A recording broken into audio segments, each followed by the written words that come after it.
សួស្តីអ្នកទាំងអស់គ្នាវិលមកជួបគ្នាសាជាថ្មីម្ដងទៀតជាមួយនឹងការសរសេរអក្សរបែបប្លែកអញ្ចឹងថ្ងៃនេះយើងនឹងសរសេរអក្សរពីពាក្យកគីហើយយើងដឹងហើយថាការសរសេរអក្សរមានច្រើនទម្រង់ច្រើនបែបថ្ងៃនេះខ្ញុំនឹងបង្ហាញអំពីរបៀបនៃការរកលឹកឬថារកគំនិតដែលថាគូទម្រង់របៀបណាឲ្យស័ក្តិសមនឹងតួអក្សរមួយពាក្យដែលយើងចង់បានអញ្ចឹងដំបូងឡើយយើងត្រូវការខ្មៅដៃដែលមានកម្រិតភាពច្បាស់ហ្នឹងស្រាលយើងដើម្បីយើងគូស្កេចវាចង់បានទម្រង់មួយដែលយើងចង់បានទៅតាមពាក្យដែលយើងត្រូវការអញ្ចឹងបងប្អូនទាំងគ្នាអាចតាមដានមើលថាតើជំហានដំបូងយើងគូពីណាទៅណាអញ្ចឹងយើងយកខ្មៅដៃគូវាជាទម្រង់មួយមកចាំបន្ទាប់មកយើងគូភ្ជាប់វាទៅតាមចំណង់ចំណូលចិត្តរបស់យើងអញ្ចឹងដើម្បីបានពាក្យមួយឃ្លាហ្នឹងគឺត្រូវការចំណាយពេលយូរហើយនឹងការគិតក៏ច្រើនដែរបើសិនជាយើងមិនមានគំនិតក្នុងការគិតហើយយកមកគូសវាលើกระดาษទេគឺមិនដឹងចេញពីណាទៅណាទេអញ្ចឹងគំនិតទាំងអស់ហ្នឹងយើងអាចស្រាវជ្រាវបានទៅលើប្រព័ន្ធបណ្ដាញសង្គមដូចជា YouTube នៅត្រង់ដែលគេដាក់ចំណងជើងបទចម្រៀងនៅលើ thumbnail មួយហ្នឹងវាច្រើនគេនឹងគូវាអក្សរហ្នឹងខុសពី font ដើមដែលខ្ញុំបានបរៀនប្រាប់សំទោសមិនបរៀនទេគឺប្រាប់ជាគំនិតក្នុងការធ្វើនៅលើ Photoshop យើងអាចកាត់ទាញដោយសេរីហើយយើងក៏អាចរកគំនិតនោះពីតាម poster ផ្សេងដែលយើងអាចឃើញនៅតាមផ្លូវឬក៏នៅលើធៀបការដែលក៏ពីច្រើនខាងរៀមច្បងឬក៏អ្នកមុនហ្នឹងគាត់ធ្វើជាអក្សរម៉ូដទាំងនេះដើម្បីយកមកយើង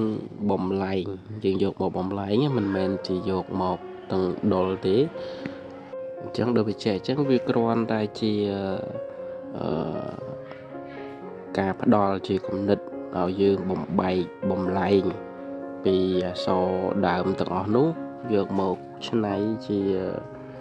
ទម្រង់អក្សររបស់យើងផ្ទាល់ខ្លួនដែលយើងចង់ធ្វើវាហើយក៏មិនមែនជាទម្រង់មួយដែល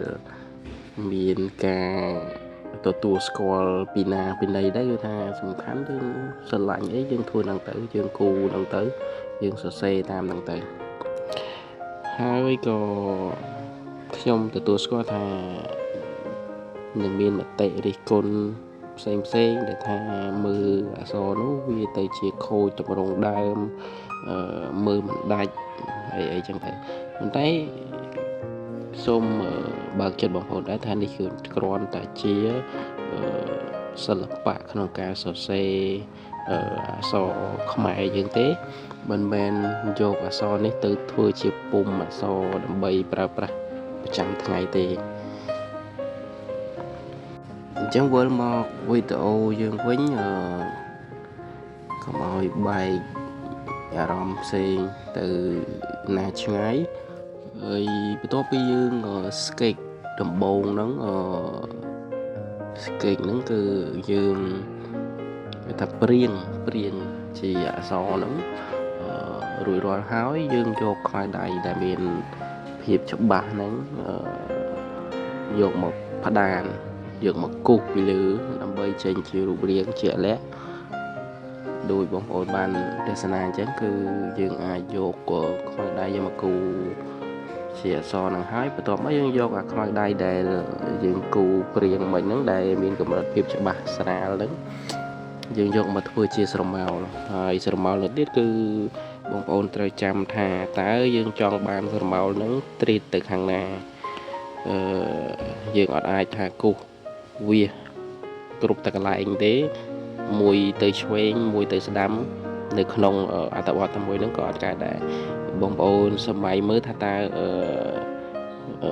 ស្រមោលរបស់យើងអាចយើងឈរនៅចិត្តពន្លឺណាមួយវានឹងជះទៅខាងក្រោយស្រមោលរបស់យើងណាអញ្ចឹងបើវាជះទៅខាងក្រោយគឺខាងក្រោយទាំងអស់វាមិនអាចដងខ្លួនទៅមុខហើយដៃទៅក្រោយទេគឺអត់អាចទៅអញ្ចឹងទេអញ្ចឹងយើងត្រូវចាំគោលនឹងមួយអញ្ចឹងបើសិនជាស្រមោលទៅឆ្វេងគឺក្នុងផ្ទៃអក្សរទាំងអស់ហ្នឹងគឺទៅឆ្វេងទាំងអស់ហើយទំហំហ្នឹងគឺប៉ុនគ្នាដោយសារយើងគូនៅលើក្រដាស់សៀវភៅប្រើដោយដៃយើងអត់អាចថាកំណត់ថាក្រិត2សង់ទីម៉ែត្រនៅ2សង់ទីម៉ែត្រទាំងអស់គ្រូអក្សរទេពីព្រោះយើងជាមនុស្សយើងអត់អាចកំណត់បានយើងអត់អាចប្រើប្រាស់ភ្នែកទទេហ្នឹងហើយនឹងដៃដែលយើងគូសនឹងឲ្យបានម៉ត់ចត់តែម្ដងទេក្នុងលក្ខខណ្ឌចង់បានម៉ត់ចត់គឺនៅតែអាចធ្វើបានប៉ុន្តែគឺប្រើប្រាស់ពេលវេលាកាន់តែយូរ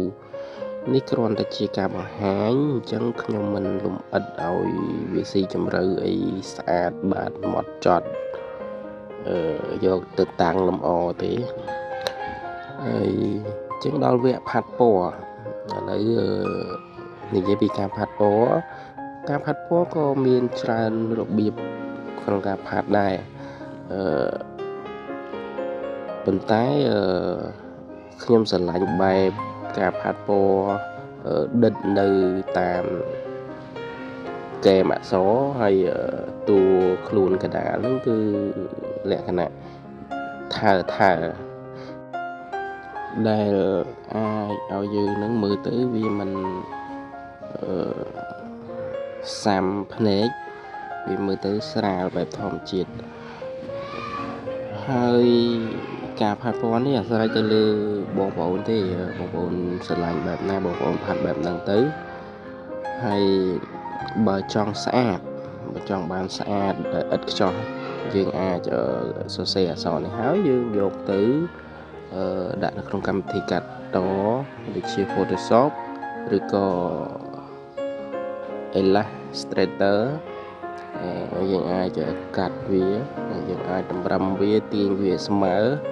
ហើយពណ៌ក៏អាចស្អាតជាងដែលយើងផាត់ដៃដែរ